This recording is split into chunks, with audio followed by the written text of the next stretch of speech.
Okay guys, welcome back to another video. இந்த video எதுனா பத்தினா what's happening around Champions Trophy இதோட second episode. So இந்த வீடியோவில் என்ன பற்றி பேச போகிறோம்னா, இந்த வாரம் என்னென்ன மேட்சஸ்லாம் நடந்துச்சோ அதை பற்றி கூடிய எங்களுடைய ஒப்பீனியன்ஸ் அண்ட் தாட்ஸ் வந்து உங்கள்கிட்ட ஷேர் பண்ண போகிறோம். இந்த வீடியோவில் யார் என் கூட இருக்கான்னா என் ஃப்ரெண்டு கிஷோர் தான். டே ஹாய் சொல்கிறா. ஹாய் ஹரி. என்னடா இந்த வாரம் எப்படி போச்சு சாம்பியன்ஸ் ட்ராஃபி? உனக்கு பிடிச்சிச்சா இந்த வாரம்? ஓகே, ஆனா நான் எக்ஸ்பெக்ட் பண்ண ரெண்டு மேட்சும் ரீனால அபாண்டன் ஆயிடுச்சு.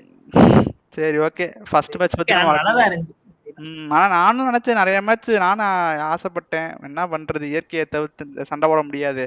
சரி ஓகே ஆரம்பிப்போம். நம்ம ஒன்னு இருந்து வழக்கம் போல ஆரம்பிப்போம்.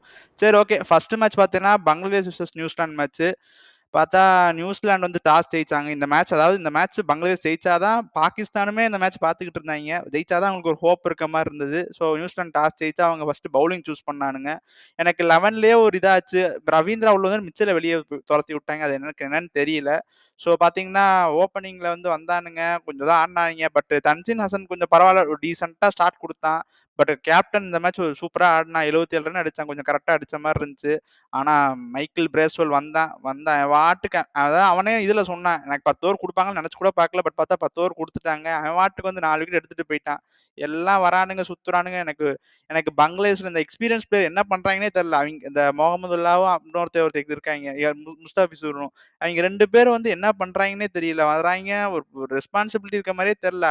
அவுட் ஆயிட்டு போயிடுறாங்க. ஆனா அந்த ஜாக்கர் அலி வந்து எனக்கு தெரிஞ்சு அவன் தான் ஒரு ஃபியூச்சர் மாதிரி தெரியுறான்.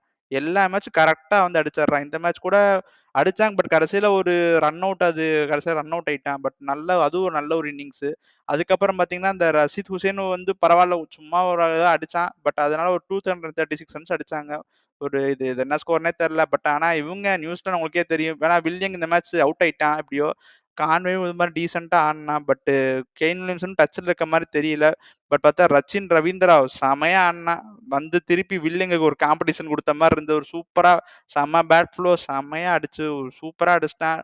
டாம் லாத்தம் அவ என்ன இன்னும் அதே ஃபார்ம்ல இருக்கான், எப்படின்னு தெரியல. அந்த சாம்பியன்ஷிப் ஃபுல்லா ஒரே ஃபார்ம்ல இருக்கா. அது நியூசிலாந்துக்கு ஒரு செம பாசிட்டிவ் அது. அதுக்கப்புறம் பார்த்தா கடைசியில கிளென் பிலிப்ஸும் உங்களுக்கு இது பிரேஸ்வெல்லும் வந்து ஒரு கடைசியில் ஒரு செம ஃபினிஷ் கொடுத்து மேட்ச் ஈஸியாக ஜெயிச்சுட்டு போயிட்டாங்க. எனக்கு இது பார்க்கும்போது பார்த்தா நியூசிலாந்து வந்து செமையா இருக்கு. அந்த மிடில் ஆர்டர் ஒரு ஸ்ட்ராங்கா இருக்க மாதிரி இருக்கு. சரி ஓகே கிஷோர், எனக்கு இந்த மேட்ச்ல சில டவுட் இருக்குடா, கேட்கவா? எனக்கு இப்ப டேரல் மிச்சல் இப்ப தூக்குறாங்களே, இப்ப டேரல் மிச்சல் வந்து உள்ள வர வாய்ப்பு இருக்கா? ஓகே, அதான் அது வந்து அது இல்னஸ் சரி. அவனுக்கு வந்து தூக்கலாம் இல்ல, அவனுக்கு வந்து இல்னஸ் ஆயிடுச்சு. கன்ஃபார்ம் பண்ணாங்க. இன்னைக்கு தான் படிச்சேன். நாளைக்கு ஆடுறான் அவன் கேம். ஓகே, அப்ப டேரல் மிச்சல் வந்து யார் வெளியே போவா? வில்லியங் தான். வில்லியங், வேற வழியே கிடையாது. வில்லியங் போயிட்டு எப்படிடா ரச்சினும் அதான் போன அதுக்கே அவன் காரணம் எடுத்து வந்துட்டானே. முன்னாடி அதுக்கு அடுத்து ஒரு டக் அவுட் ஆயிட்டானே செஞ்சுரிக்கு அடுத்து. அவ்வளவுதான். அப்படின்னா ரவீந்திராவா அப்படிதானே ஃபர்ஸ்ட் இருந்தியா? இல்ல ரவீந்திரா தான் ஆடிடுவாங்க, அவ்வளவுதான். நானா இருந்தா ரவீந்திராவது ஆட வைப்பேன். நான் என்ன பண்ணுவேன், Ravindra Conway opening, one down Williamson, அப்புறம் ரவீந்திரா இடத்துல மிச்சல். அப்ப கன்ஃபார்ம் ஒரு நல்ல பிளேயர் வெளியே தான் உட்கார்ந்து ஆகணும். அது வந்து ரவீந்திரா வில்லியங் தான் சொல்றேன். தெரியும் தான் நினைக்கிறேன். அது ரவீந்திரா மேபி வச்சுக்குவாங்க. ஏன்னா அவங்க ஸ்பின் ஆப்ஷனும் தருவான். அது அவன் இந்தியா ஃபேஸ் பண்றதுனால கண்டிப்பா வச்சுப்பாங்க. Okay okay. அப்புறம் எனக்கு இன்னொரு என்ன டவுட்னா வந்து நியூசிலாந்து பவுலிங் பத்தி நினைக்கிற செமையா போடுறாங்க. கரெக்ட், அதாவது அவங்க விக்கெட்ஸ் இருக்க மாதிரி போற மாதிரி தெரியல, டைட்டா போடுறானுங்க. பட் இருக்கா ஒரு ப்ரெஷர் பில்ட் பண்றாங்க. அதை பத்தி நினைக்கிறேன் நியூசிலாந்து பவுலிங்கை பத்தி. நான் தான் சொன்னேனே, வில்லியம் ஓவருக்கு இதுல லீடிங் விக்கெட் டேக்கர் வருவான்னு கூட நான் இது பண்ணேன். அவன் சூப்பரா போட்டுட்டு இருக்கான். ஆமாடா, நான் கூட அப்ப எனக்கு யாருன்னு கூட தெரியல, வேணா பார்த்து சூப்பரா போடுறான்டா. அவனும் நல்லா போடுறான், ஹென்ரியும் சூப்பரா போடுறான், சாண்ட்லர் சூப்பரா போடுறான். ஹென்றி சரியான நியூ பால் பவுலர். அவன் எப்படி போட்டாலும் ட்ரபிள் பண்ணிடும் பவர் பிளேக்குள்ள. இப்ப அவனோட வில்லியம் ஓவருக்கு வந்து அவனும் நல்ல இதுல இருக்கான். அதனால வந்து நல்லாதான் இருக்கு. இப்ப அந்த தேர்ட் பேசர் வந்து ஜேமிசன் பழைய ஃபார்ம்ல இருந்தா அவன் ஓகே. அவன் இப்பதான் வந்துட்டு இருக்கான் பழையபடி. சோ அவன் எப்படி ஓட்டிடுறாங்க. ஒரு பவுலர் வேணா வீக்கா இருக்கு, மீதி எல்லாமே ஸ்ட்ராங்கா தான் இருக்கு. ஸ்பின் டிபார்ட்மெண்ட்ல சாண்டர் ரன் கொடுக்க மாட்டான். பிரேஸ்வெல் ஆஃப் ஸ்பின் சூப்பரா போட்டுறான். பிலிப்ஸை வச்சு ஓவர் கடத்திடுறான். ஸோ அவங்க பவுலிங் சூப்பரா தான் இருக்கு. இருந்தாலும் அந்த தேர்ட் பவுலர் வேணா அட்டாக் பண்ணா பண்ணும். அந்த பிரேஸ்வெல்லுமே கிளிக் ஆறாங்க. பிரேஸ்வெல், கிளென் அவங்களுமே நல்லா போட்டுறானுங்க. ஸோ இவங்க எனக்கு நியூசிலாந்து பவுலிங்கும் சூப்பரா இருக்குது. ஸோ அவங்களும் டஃப் கொடுப்பாங்கன்னு நினைக்கிறேன் எனக்கு தெரிஞ்சு இந்த சாம்பியன்ஸ் ட்ராஃபியில். சரி ஓகே, நான் வந்து இங்கிலாந்து மேட்சஸ்லாம் கடைசியாக கொண்டு வரேன். ஏன்னா அவங்கள பற்றி தான் நிறைய பேச வேண்டியது இருக்குது. ஸோ நான் இங்கிலாந்து மேட்ச் அப்படின்னா கடைசியில் கொண்டு வரேன். அடுத்து பார்த்தா ஆஸ்திரேலியா சவுத் ஆஃப்ரிக்கா மேட்ச் வந்து ரொம்ப மோஸ்ட் அந்த அந்த அந்த வாரமே நான் அந்த மேட்ச் தான் வெயிட் பண்ணிட்டு இருந்தேன். ஏன்னா 2 டீமுமே செமையா இருக்குதுன்னு நான் அதுக்கு தான் வெயிட் பண்ணிட்டு இருந்தேன். பட் ஆனா மழை வந்து அதுக்கு எடுத்து விட்டுருச்சு. ஸோ அதுக்கு அடுத்து பார்த்தா நான் இப்ப இங்கிலாந்து மேட்ச் சொன்னேன்னா, இப்ப அடுத்து வந்து ஆப்கானிஸ்தான் vs ஆஸ்திரேலியா மேட்ச் பாத்தியாடா? நோ ரிசல்ட் வந்துச்சு. பாத்தியா? பார்த்தேன். நான் எல்லா மேட்சும் பார்த்துட்டேன். ஆப்கானிஸ்தான் ஆஸ்திரேலியா பார்த்தேன். ஸோ அதுல நல்ல பார்த்தேன்னா, மேட்ச் அது. அதுல அடிச்சாங்க ஆப்கானிஸ்தான் கொஞ்சம் பரவாயில்ல. நல்லா பேட்டிங் ஆடுன மாரி தான். ஒரு 2 பேர் நல்லா ஆடுனானுங்க. அந்த சைதுல் அக்தல்ங்கிறவங்க பரவாயில்ல நல்லா. ஆப்கானிஸ்தான்ல அந்த 3 பேட்டர்ஸ் தான் டாப் 3 ஹெவி. அத குர்பாஸ் ஜட்ரான் உனக்கே தெரியும். 2 பேர் கிளாஸ் அவங்க 2 தான். அதுக்கடுத்து இந்த அட்டல்னு ஒருத்தன் ஆடுறான்ல செதிக் வெஸ்டல். அவன் சூப்பர் பிளேயர். அவன் நல்லா அடிச்சான். இந்தியா ஆனா ஏலையும் ஆப்கானிஸ்தான் இப்ப ஏலையும் செமையா பார்த்தேன். சொல்லு சொல்லு. ஆனா இப்ப ஆப்கானிஸ்தான் பெஸ்டா இருக்கு அஸ்மதுல்லா உமர் தான்டா. பாத்தியா அவன? ஆமா ஆமா கரெக்ட். அவன் தான் கரெக்டா அவன் டீம் பேலன்ஸ் தரது. நம்ம இங்க ஹர்திக் பாண்டியா மாதிரி அவன் கரெக்டா 67 ரன்னு ஓப்பனிங்லேயே ஓவர் கொடுத்துறான். 50 ஓவர் ஆடிட்டு போறான். வந்த உடனே ஃபர்ஸ்ட் பெல்லும் போடுறான். அதனால வந்துட்டு அஸ்மதுல்லா அவங்க டீம் எல்லாம் ஓகே தான். இன்னும் அவங்களுக்கு தேவை வந்து அந்த பிக் மேட்ச் எப்படி ஆடுறது, அந்த ஃபீல்டிங் ப்ரெஷர் எல்லாம் எப்படி பண்றது, அது ஒண்ணுதான் அவங்க அது எக்ஸ்பீரியன்ஸ். அவங்க அதிகமா மேட்சஸ் ஆடினா வந்துரும். மத்தபடி அவங்க டீமே செட் ஆயிடுச்சு. அப்புறம் பேட்டிங்ல கொஞ்சம் அந்த சகிதி சொல்லு. இல்ல அந்த மேட்ச்ல ஆஸ்திரேலியா பவுலிங் பாத்தியா? ஒரு கம்ப்ளீட் யூனிட் மாதிரி இருந்த மாதிரி உனக்கு தெரியலையா? ஸ்பென்சர் போட்டாம்பர் ஒரு ஸ்பெல்லு, சரியான ஸ்பெல். அப்பா என்ன விட்டு ஆட்றாங்கடா. ஸ்பென்சர் போட்டதான். அத்தல்லாம் வந்து கொஞ்சம் ஃபர்ஸ்ட்லயே கலண்டிருப்பான். எப்படி அவுட் ஸ்விங் இன் ஸ்விங்னு போட்டுக்கிட்டே இருந்தான். எக்ஸ்ட்ராஸ்லயே நிறைய போச்சு. ஆமா ஆமா எக்ஸ்ட்ராஸ்லயே போச்சு. 16 ரன் அப்படி போச்சு அந்த பவர் பிளேலயே. அவங்க 3 ரன் தான் அடிச்சிருந்தானுங்க. அவங்க தான் எக்ஸ்ட்ராஸா கொடுத்தானுங்க. சோ எனக்கு ஆஸ்திரேலியா இப்ப ஏதாச்சும் மாறுறியா? ஸ்டாண்ட் மாறுதா ஆஸ்திரேலியா பவுலிங்க பத்தி இப்ப ஏதாச்சும் ஸ்டாண்ட்? இல்ல என்னதான் இருந்தாலும் அவங்க இன்னும் எனக்கு இன்எக்ஸ்பீரியன்ஸ் அப்படிதான் இருக்கு. எப்ப வேணா இதா இருக்கு. பட் சூப்பரா போட்டான். எனக்கு இந்த மேட்ச்ல ஆப்கானிஸ்தான் மேட்ச்ல ஸ்பென்சர் ஜான்சன் சூப்பரா போட்டான். டார்சிஸ் அவன் ஆல்ரவுண்டர் கேட்டகரியில தான் வருவான். ஓகே ஓரளவுக்கு நல்லா தான் போடுறாங்க எல்லாரும். சரி ஆஸ்திரேலியால எனக்கு தெரிஞ்சு மேத்யூ ஷாட் இன்ஜுரி ஆயிட்டான். செமிஸ்க்கு இல்லையாமா. சோ வந்துட்டு ஜேக் ஃப்ரேசர் தான் ஓப்பனிங் ஆடுவான்னு நினைக்கிறேன். இல்லாட்டி ஆரோன் ஆர்டி ஓப்பனிங் போட்டுக்கணும். ஓகே இவங்களுக்கு இப்படி மேத்யூ ஷாட் என்ன இப்ப என்ன மேத்யூ ஷாட்டோட பவுலிங் ஹேண்டியா இருந்தது. அதான் எஃபெக்ட் ஆகுமா? அதெல்லாம் போட்ட எல்லா மேட்சும் ஒரு 7 ஓவர் போட்டான். இந்த மேட்ச்ல கூட 7 ஓவர் போட்டிருக்கான் ஆப்கானிஸ்தான் மேட்ச்ல. பேட்டிங்கும் நல்லா தான் ஆடி தந்தான். அவனுக்கு மேல தெரிஞ்சு ஃப்ரேசர் ஆடணும். நானே தான் ஹார்டி தான் ஆடுவேன். ஓகே ஓகே ஓகே சரி ஓகே சரி ஓகே. இப்போ நம்ம இங்கிலாந்துல கடிக்க வேண்டிய நேரம் வந்துருச்சு. ஸோ பார்த்தீங்கன்னா இப்போ நம்ம எந்த 2 மேட்சும் ஒன்னாவே பேசிடுவோம். ஆப்கானிஸ்தான் இன்னிங்ஸ் இங்கிலாந்து மேட்சும் எடுப்போம். அதே மாதிரி இன்னைக்கு நடந்து முடிஞ்ச சவுத் ஆப்பிரிக்கா வர்சஸ் இங்கிலாந்து மேட்சையும் கணக்கில் எடுப்போம். எனக்கு என்னடா ஒண்ணுமே புரிய மாட்டேங்குது. இங்கிலாந்து என்னடா பண்றானுங்க? எப்படா இன்னும் இந்த டீம் எப்படா இன்னும் இங்க கண்ட்ரி இன்னும் பேக் பண்றாங்கன்னு சத்தியமா புரியலடா. நீதான் சொல்றா. இல்ல எனக்குமே அவங்க பேட்டிங்னால தோக்குறானுங்களா பவுலிங்னால தோக்குறானுங்களா எனக்கு ஒண்ணுமே புரியல. ஃபர்ஸ்ட் என்னன்னா அவங்களோட ஃபர்ஸ்ட் லாஸே இந்த டோர்னமெண்ட் முடிஞ்சிருச்சு. அவங்க அதுல இருந்தே அவங்களால மேல வர முடியல. அந்த 350 அடிச்சுட்டு அதை ரன்னு திருப்பி சேஸ் பண்ண விட்டதுல அவங்களுக்கு டோர்னமெண்ட் முடிஞ்சு. ஆப்கானிஸ்தான்லாம் இத்தனைக்கு 30க்கே எனக்கு தெரிஞ்சு 3 விக்கெட் எடுத்துட்டான். இல்லடா நான் ஒரே ஒரு கேள்வி கேட்கிறேன்டா. அதாவதுடா இங்க பாரு, நீ ஃபர்ஸ்ட் எல்லாம் போனதெல்லாம் ஓகேடா. அதாவது 80 அடிக்கணும். எவ்வளவு 118 பால்ல 6 விக்கெட் கையில இருக்கு. அடிக்க முடியுமா முடியாதா? ஈஸியா நான் சொல்லிட்டேன். இங்கிலாந்து டீம்ல 3 அவங்க பிலிப் சால்ட் ஃபர்ஸ்ட் தோத்ததுக்கு இந்த இப்ப வரைக்கும் அவன் நல்ல டெக்னிக் இருக்கு. எல்லா பாலும் அவனால ஆட முடியும். ஆஃப் சைட்லயே ஸ்ட்ரென்த் இருக்கு, லெக்லயே இருக்கு. எப்படி வேணா அடிக்கலாம். வந்து ஏதோ 10 ஓவருக்குள்ள மேட்ச் முடிய பவர் பிளேவே தாண்டக்கூடாதுன்னு அடிக்கிறது ஓகே. அதையாவது நீ கிரவுண்டோட அடிக்கலாம். எல்லா பாலும் தூக்கி தூக்கி அடிக்கலாம். இன்னைக்கும் அப்படிதான். ஏதோ 8 பால்ல ஒரு ஓவருக்கு அவனுக்கே டார்கெட் வச்சிருப்பான் போல. 10 ரன் அடிக்கணும், 12 ரன் அடிக்கணும். ஓகே அப்படி கிடைக்காட்டி என்ன பண்ண டக்கெட் அழகா தட்டி விட்டு ஆடுறான்ல, அதுவும் ஆட மாட்டேங்கிறான்.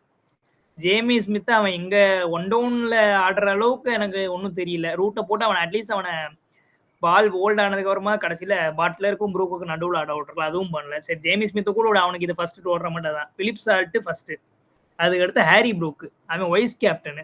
அட்லீஸ்ட் ஈஸி பிச்சு பாகிஸ்தான்ல ஃபுல்லா நீ பேக் பண்ணி கீழே தான் வரான். நம்பிக்கை இருக்குன்னு. ஆமா நான் அதான் சொல்றேன். அவனும் ஃபெயிலியர். இது ரெண்டத்துலயே முடிஞ்சிச்சு. அதுக்கப்புறம் அவன் கேப்டன் பட்லர். இந்தியாவோட T20 சீரிஸ்ல அந்த ஃபர்ஸ்ட் 2 மேட்ச் நல்லா ஆடினான். அதுக்கு அடுத்து நீ எடுத்தேன்னா இன்னைக்கு வரைக்கும் பட்லர் வேற ஸ்டெப் டவுன் பண்ணிட்டான் கேப்டன்சி. அதை என்ன பத்தி என்ன நினைக்கிற? நல்ல முடிவா இல்ல எப்படி? அவ்வளவுதான், வேற என்ன பண்ணுவான்? பிரஷர் தான், பிரஷர் இருக்கும். இத்தனை அவன் 3 இது பண்ணிட்டான். ஒரே ஒரு இது அடிச்சான்னு நினைக்கிறேன். T20 அடிச்சான். ஆமா. அதுக்கு வேர்ல்டு கப். 3 அதுக்கு அடுத்து வருஷத்துக்கு முன்னாடி ODI அடிச்சான். அப்படியே டவுன்ஃபால். 19லயும் இந்தியால ஒண்ணும் பண்ணல. அதுக்கு அடுத்ததும் ஒண்ணும் பண்ணல. 23யும் ஒண்ணும் பண்ணல, 25யும் ஒண்ணும் பண்ணல. அது பண்ணலாட்டி அட்லீஸ்ட் செமிஃபைனல் கூட வர முடியல அவங்கனால. இப்ப T20 வேர்ல்டு கப் ஒழுங்கா பண்ணல. சோ அவனுக்கு வேற சாய்ஸ் இல்ல. இப்ப நெக்ஸ்ட் யார கேப்டன் போடுவான்னு கூட தெரியல. யாரு இப்ப திருப்பி ரூட்டுக்கிட்டே கையில கொடுப்பாங்களா? திருப்பி இந்தாப்பா நீயே. ஒண்ணு பில் சால்ட் போடணும், இல்லாட்டி லிவிங் ஸ்டோன், இல்லாட்டி ப்ரூக். மூணு தான் ஆப்ஷன். என்னடா சொல்ற? வேற யார் இருக்கா? வேற யார் ஆப்ஷன் இருக்கா? ரூட்டுக்குலாம் திருப்பி போக முடியாது. டேய் அவன் ஒருத்தன் தானடா ஓடி மாதிரி ஆடுறான். வேற யாருக்குமே போக முடியாது. ப்ரூக்குலாம் எப்படிடா குடுப்பீங்க? அவன் பிளேஸே முதல்ல செட்டில் அதுல இருக்காடா ஓடியில முத. அவன் தானே வைஸ் கேப்டன். இது 3 தான் ஆப்ஷன் இப்ப அவங்களுக்கு இருக்கிறது. எனக்கு சத்தியமா அதாவது இந்த டீம்ட்ட எல்லாமே இருக்குது. ஆனா வந்து இவனுங்க வந்து ஒரு 50 ஓவர் ஆடுறோங்கறத நினைப்பே விட்டுறானுங்க. இவங்களுக்கும் அந்த பாகிஸ்தானுக்கு சொன்னதுதான். கேம் பிளான்னு ஒண்ணு இல்ல. ஏதோ ஒரு என்டர்டெயின் பண்ணணும் அப்படின்னு மட்டும் ஆடுறானுங்க. சும்மா ஒரு கேம் பிளானே இல்லாம எல்லாருமே அடிக்கிறானுங்க. அதான் ஒருத்தன் எதுவுமே இல்ல. அதான் ஒருத்தன் கட்டைய போட்டே சாவடிக்கிறான், இன்னொருத்தன் அடிச்சடிச்சே சாவடிக்கிறான். இவங்க நடுவுல மாட்டிக்கிட்டு ஐயோ எனக்கு ஒண்ணுமே புரியல. எல்லாருமே T20 ஆடிட்டு போறானுங்க. லிவிங்ஸ்டோன் 7 பால்ல 10 அடிச்சுட்டு போறான். எல்லாம் அதாவது வரானுங்க. அதிகபட்சம் 20 பால் அடக்கிட்டு ஆடுறானுங்க. அதுக்கப்புறம் 21வது பால்ல இறங்கி சுத்துறான், பறக்குறான், விடுறான், எல்லாம் விடுறான், அப்படியே கேட்ச் போய் முடிஞ்சிருது. அது ஏன் 20 பால் தான் இவங்க ஆட முடியுமா? லிவிங் ஸ்டோனுக்கு அந்த டெக்னிக்கே இல்ல. அவனுக்கு வந்து அந்த டிஃபென்சிவ் டெக்னிக் இல்ல, டிரைவர் டெக்னிக் கிடையாது. அவனுக்கு தெரிஞ்சது ஒண்ணுதான். நீ டெத் ஓவர்ல வந்தேன்னா அவனால ஸ்லாக் பண்ண முடியும் லெக் சைட்ல. இல்லாட்டி அவனா சரி ஆஃப் சைட்லயும் பண்ணுவான்னு வச்சுட்டு அவனா ஸ்லாக் மட்டும் தான் பண்ண முடியும். அவன் ஓவர் போட்டு 3 விக்கெட் என்னமோ எடுத்தான்னு நினைக்கிறேன். அவனை கூட விட்டுரு. மீதி எல்லாம் இந்த ஹாரி ப்ரூக் அடிச்சிருக்கலாம், பட்லர் அடிச்சிருக்கலாம். ஏன் அடிக்கிறானுங்களே தெரியல. ஒரு ஓவர் முன்னாடி வச்சு முடிக்கணும்னு நினைக்கிறாங்களே, எனக்கு ஒண்ணுமே புரியல. யாருமே கடைசி வரைக்கும் நிக்கணும்னு பார்க்க மாட்டேங்கிறான். எனக்கு என்னமோ என்ன தோணுதுன்னா, இவங்க டீம் நல்லா இருக்க மாதிரி நல்லாதான் இருக்குது. ஆனா இவங்களோட கோச் தான் சரியில்லைன்னு நினைக்கிறேன். மெக்கலம் என்ன நினைக்கிற? மெக்கலம் அண்ட் இங்கிலாண்டோட காம்போ பத்தி நினைக்கிற? அவன் கேம் பிளேவே அப்படிதான் இருக்கும். மெக்கலம் கேம் பிளே அவன்கிட்டே கன்சிஸ்டன்சி தான் எதிர்பார்க்க முடியும். அவனும் வருவான், 3 அடிப்பான். அதே மாதிரிதான் இருக்கு. டே அப்படின்னாலும் பிளேயர்ஸ் நீ தானே உள்ள ஆடுற. எந்த கோச் சொன்னாலும் நீ சிச்சுவேஷன் தகுந்த மாதிரி தான் ஆடி ஆகணும். நீ எப்படி நீ ஒரு கோச்சை இது பண்ணலாம்? அவங்க சரி அட்டாக்கிங் பிராண்ட் தான் ஆட சொல்றான்னு வச்சுக்க. நீ ஒரு 5 விக்கெட் போனதுக்கு அப்புறம் நீ ஒரு அட்லீஸ்ட் ஒரு 30 பால்ஸ் உனக்குன்னு எடுத்துட்டு தானே ஆட முடியும். நீ என்ன மிஷினா இது பண்ணோடனே அவன் சொல்ற மாதிரி ஆடுறதுக்கு? நீ உனக்கு கொஞ்சம் கேம் அவேர்னஸ் இருக்கணும் உள்ள போறீங்கன்னா. கரெக்ட். நான் அந்த மேட்ச் தான் எனக்கு ரொம்ப வெக்ஸ் ஆயி போச்சு. சரி இன்னைக்கு நடந்த மேட்ச் பத்தி என்ன சொல்ற? பவுலிங் என்ன? அவங்க பவுலிங் என்ன? அதேதான் பவுலிங். என்னடா நீ மேலேயே போய் என்னடா பண்ண முடியும்? இப்ப இவங்க எவ்வளவு ரன் அடிச்சா என்னடா இது? அதாவது 80 ரன் அடிக்கிற டார்கெட்டே விடுறானுங்க. நீ இது ரெண்டத்தை நீ போய் பவுலரை குறை சொல்ல போற? எனக்கு புரியல. வேற யார் இருக்கா? ஃபர்ஸ்ட் மேட்ச் 350 அடிச்சான், 350 அடிச்சான். அதையுமே டிஃபெண்ட் பண்ண முடியலையே. சரி அப்ப இருந்தாலும் நீ ஆப்கானிஸ்தான் கூட 30க்கு 3 விக்கெட் எடுத்து அவன் 330 தான் அடிக்க விட்டுருக்க. ஆமா அந்த சத்ரான அவனை சரி அவன் நல்லா அவன் சூப்பர் பேட்டிங் ஆடினான்டா. சீரியஸா அவன் செமையா ஆடினான். அந்த வீர சூப்பரா ஆடினான். அது செம இன்னிங்ஸ். சத்ரான்லாம் சூப்பர் பிளேயர். அவங்க டாப் 2 சரியான கிளாஸியா ஆடினான்டா. அவனதான் என்னமோ ஆப்கானிஸ்தான் கோலின்னு சொல்றாங்க. ஆப்கானிஸ்தான் கோலி அவன் நல்ல பிளேயர் தான். அவன் கிளாஸியா தான் விளையாடுவான். சூப்பரா. ஆனா அவன் நல்லா பவுலிங்மே ஒவ்வொரு மேட்சும் ஆர்ச்சர் தான் விக்கெட் எடுக்கிறான். வுட் ஒண்ணுமே பண்ணல. திடீர்னு இன்ஜூரின்னு போய்க்குவான். அவன் சும்மா பேஸ் மட்டும் போடுறான். ஒண்ணும் பண்ணல. Third pace waste. Jamie Overton அந்த இடத்துல அவன் வந்தாலும் ஒரே மாதிரி தான் இருக்கு. ஒரே மாதிரி தான் இருக்கு. ஆல்ரவுண்டரும் சரியில்லை. அதில் ரசீத் போடுறான். அதான் ஒரே ஒரு ஸ்பின்னர் தான். இப்ப அதில் ரசீத் போனா இவங்களுக்கு அடுத்து வேற யார் ஸ்பின்னர்னே தெரியல. பாத்தியா? எடுத்திருக்கணும். ரேகானாக்கு வந்து உள்ள இருக்கா. அவனே ஆட வைக்க மாட்டானுங்க. அதாவது சப்கான்டினென்ட்ல வந்து சும்மா உட்காந்துட்டு போறான்டா. இங்கிட்ட இந்தியா 3 ஸ்பின்னர் ஆடிக்கிட்டு இருந்திருக்கானுங்க. இவன் அதில் ரசீதை மட்டும் வச்சுக்கிட்டு ரேகானா வந்து உட்கார வச்சு அழகு பார்த்துக்கிட்டு இருந்தானுங்க இவனுங்க. என்னடா ஜேமி ஓவர்டன் இந்த பேடன் கிராஸ் ஆட வச்சதுக்கு ஒரு ஸ்பின்னிங் ஆல்ரவுண்டர் ஆட வச்சு ரேகானா மத ஆட வச்சிருக்கலாம் போல. நீங்க பேட்டிங் இழுத்து இவங்க என்னத்த சாதிக்க போறாங்கன்னு தெரியல. மட்டியம் ஓடிஎல்லாம் டாப் 5 அடிக்காட்டி ஒண்ணுமே பண்ண முடியாது. டாப் 3ல ஒருத்தன் நிக்காட்டி உன்னால அடிக்க முடியாது. இவங்கள பத்தி பேசுறது வேஸ்ட். நம்ம சரி ரைட். சரி ஓகே. அப்ப இன்னைக்கு நடந்த சவுத் ஆப்பிரிக்கா மேட்ச் பத்தி சொல்லு. சவுத் ஆப்பிரிக்கா இங்கிலாந்து மேட்ச பத்தி. இன்னைக்கும் என்ன இன்னைக்கு அவங்க இங்கிலாந்து ஒஸ்டா தான் விளையாண்ட வந்து அதாவது இன்னைக்கு தானே சொன்ன அந்த பிலிப் சால்ட் 2 4 அடிச்சிட்டேன். அதுக்கடுத்து ஷார்ட் பால் போடுறான். அது நீங்க விட்டுருக்கலாம் இல்ல கிரவுண்ட்ல அடிச்சிருக்கலாம். திருப்பி டாப் பேஜ் ஆகி அவுட் ஆனேன். அதுக்கு அடுத்து ஜேம்ஸ் ஸ்மித் வந்தாரு. அவரும் அதே ஷார்ட் பால் அதே மாதிரி தூக்கி அதே இடத்துல அதே ஆல்ட் அவுட். நீங்க டீம் பத்தி பேசும்போதே கடுப்பு தான்டா ஆகுது. ஹரி ஆனா வந்து சவுத் ஆப்பிரிக்கா டீம்ல ஒண்ணு பண்ணா நம்ம மல்டரே ஆட வைக்கிறான், ஜான்சனே ஆட வைக்கிறான். மல்டர் வந்து ஒரு பேட்டிங் ஆல்ரவுண்டரா நீ கன்சிடர் கூட பண்ணிக்கிறான். சொன்ன, ஆனா வந்து ஜான்சன் உள்ள வர மாட்டான்னு ஞாபகம் இருக்கா? நான் ரெண்டுத்துல ஒருத்தன் தான் நினைச்சேன். நான் வந்து சம்சி ஆடிடுவான்னு நினைச்சேன். ஆனா இப்ப என்ன பண்றானுங்க, ஒரு பவுலிங் ஆல்ரவுண்டர் வச்சுக்கிறான் ஜான்சன். அவன் சூப்பர் இதுல இருக்கான். ஓப்பனிங் ஸ்பெல் வந்தாலே 3 விக்கெட் எடுத்துறான். அவன் பேட்டிங் எப்பயாவது அடிப்பான். மல்டர் சம ஃபார்ம்ல இருக்கான். அவனும் பவுலிங் போய் இப்ப நீ எடுத்து பாத்தீங்கன்னா எல்லா மேட்ச்லயும் ஒரு இம்பார்ட்டன்ட் பிரேக் வருது. இன்னைக்கும் இவனை அவுட் ஆக்கலாம். யாரு ரூட் அவன் போல்ட் எடுத்தான். அதனால மல்டர் ஒரு இதாயிடுச்சு. நீங்க 3 விக்கெட் எடுத்தான்னு நினைக்கிறேன். ஆமா இன்னைக்கு 3 விக்கெட் எடுத்தான். அதனால அவங்க டீம் நல்லா செட் ஆயிடுச்சு. சவுத் ஆப்பிரிக்கா டீமுமே நல்லா அடிச்சான். ஹென்ரிக் லாசன் நான் கூட சொன்னேன், கம்பேர்லாம் பண்ணேன். அவனும் சூப்பரா அடிச்சிட்டான். ஹென்ரிக் லாசனுமே நல்லா தான் ஆடுறான். ஹென்ரிக் லாசன் அவன் ஓடி ஃபார்ம் நல்ல ஃபார்ம்ல தான் இருக்கான். எனக்கு என்ன இதுனா இப்போ வந்து ரயன் ரிக்கல்டன் வந்து அவன் கிளிக் ஆயிட்டான். அவனோட ஃபர்ஸ்ட் பிக் டோர்னமெண்ட்ல அவன் ஓரளவுக்கு ஸ்டார்ட் கொடுத்துறான். பவர் பிளேல அட்லீஸ்ட் அவன் 30 கொஞ்சம் பால் பிடிக்காம ஒரு அடிக்கல 100 ஸ்ட்ரைக்ல பண்ணிருக்கான். இன்னைக்கு 2 பேருக்கு பவுமாக்கு வந்து இன்னைக்கு இல்லனஸ்ன்னு சொல்லி அவன் ஆடல. ஸ்டப்ஸ் ஓப்பனிங் போட்டான். நிறைய சேஞ்சஸ் பண்ணி பார்த்தான். ஆனா வந்தவங்க எல்லாருமே நல்லா தான் பண்ணாங்க. பரவாயில்ல. இந்த வட்டம் கொஞ்சம் ஒரு செட்டு சவுத் ஆப்பிரிக்கா ஒரு பேலன்ஸ்டு டீமா இருக்க மாதிரி தான் இருக்குது. எனக்கு தெரிஞ்சவங்களுக்கு பாகிஸ்தான் அன்பே சொல்லிட்டேனே, பாகிஸ்தான் எங்களுக்கு ஒரு ஹோம் பிச் மாதிரி தான் இருக்கு. எங்களுக்கு நல்ல பவுன்ஸ் நல்லா கிடைக்குது எங்களுக்கு. பாப்போம். இன்னைக்கு கடைசி இங்கிலாந்து அவங்க செகண்ட் இன்னிங்ஸ்ல வந்துட்டு அவங்க ஒரு வார்ம் அப் மேட்ச் மாதிரி இறங்காதவன் ஃபுல்லாத்தையும் இறங்க வைக்கிறான். ஒன் டவுன்ல வந்துட்டு அப்படியே வேணும்னே கிளாசன் ஆடலைன்னு சொல்லி அவனை முன்னாடி இறக்கி விடுறது. கிளாசனுக்கு அடுத்து மார்க்கம்ல வரவே இல்லை. நீங்க ஃபர்ஸ்ட் இன்னிங்ஸ் இப்பயே முடிஞ்சு போச்சே மேட்ச். அப்பயே எல்லாம் போஸ்ட் எல்லாம் போட ஆரம்பிச்சிட்டாங்க. அட்வான்ஸ்டு டு இதுன்னு சொல்லி சும்மா பெஞ்ச்ல இருக்கிற நெகிரி எல்லாத்தையும் இது பண்ணி கூட்டு வந்து ஒண்ணு இல்லாத மேட்சா போச்சு. இவங்க இதுக்குமே இல்ல, சும்மா வந்து அவங்க அப்பயே ரெடி ஆயிட்டானுங்க. என்னத்த இவனுங்க விளாண்டுட்டு ஒன்னும் பண்ண முடியாது. இவங்களை பத்தி எல்லாம் பேசியாச்சு. சரி, நான் நடக்க போற இந்தியா vs நியூசிலாந்து மேட்சை பத்தி ஒரு சின்ன ப்ரிவியூ பண்ணுவோம். சரி, எனக்கு என்னமோ நிறைய ரிப்போர்ட்ஸ் வருதுடா. ரோஹித் சர்மா வந்து வரமாட்டாரு, கில்லு கேப்டன்சி பண்ண போறான், பண்ட் உள்ள வர போறாங்கிறாங்க, ஹர்ஷதீப் சிங்க்கு மேட்ச் கிடைக்க போகுதுங்கிறானுங்க. என்ன நடக்குது? அப்படிதான் நானும் பார்த்தேன். ஆனா எதுவும் இன்னும் சரியா நான் படிக்கல என்ன ஏதுன்னு. ஆனா ராகுல் அதெல்லாம் இல்லைன்னு தான் இன்டர்வியூல சொன்னான். எல்லாம் ஃபிட்டா தான் இருக்க மாதிரி தான் அவன் சொன்னான். ஆமா, கடைசி ட்ரைனிங் செஷன் கூட ரோஹித் சர்மா வந்துட்டான் பார்த்தேன். அது கூட நாளைக்கு டெட் ரப்பர் தானே. நாளைக்கு ஜெயிக்கிறவன் வந்துட்டு சும்மா ஃபர்ஸ்ட் பிளேஸ் செகண்ட் பிளேஸ்ல இருக்கவன் வந்துட்டு சவுத் ஆப்பிரிக்காவா இல்ல ஆஸ்திரேலியாவான்னு அதுதான். அதனால எனக்கு தெரிஞ்சு சான்சஸ் கிடைக்கும்னு தான் நினைக்கிறேன். தெரியல. எனக்கு தெரிஞ்சு என்ன திருப்பி ரோஹித் அண்ணே வந்து ஆஸ்திரேலியாவோட செமிஸ் ஆட விருப்பப்படுவாரா? ஹெட் வேற இருக்கான். ஆனா ரோஹித் வந்து ஏதோ கடைசில வேற அதான் சொல்றேன், ஏதோ இன்ஜூரி தானா. நேத்து ஏதோ பிராக்டீஸ் பண்ணானா ஃபுல்லா. ஆனா நேத்து ஏதோ ஃபுல் பிராக்டீஸ் பண்ணானா. இல்ல, நியூஸ் சேனல்ல எல்லாம் போட்டுருக்காங்கடா. Sun news இதுலயோ பாத்தேன்டா. அது மாதிரி சொல்றாங்கடா. இல்ல நீ இப்ப படிச்சிட்டு தான் இருக்கேன். அவனுக்கு வந்து நான் நேத்து ஏதோ பிராக்டீஸ் பண்ணிருக்கானா ஃபுல்லா. சரி பாப்பா, அது எப்படின்னு. ஹர்ஷதீப் சிங் ஆடுறான் போல சமிக்கு பதிலா. ஹர்ஷதீப் சிங் வந்து நல்ல பாப்பா, அவனையும் ஒரு டெஸ்ட் பண்ணிக்கலாம் எப்படி போடுறான்னு.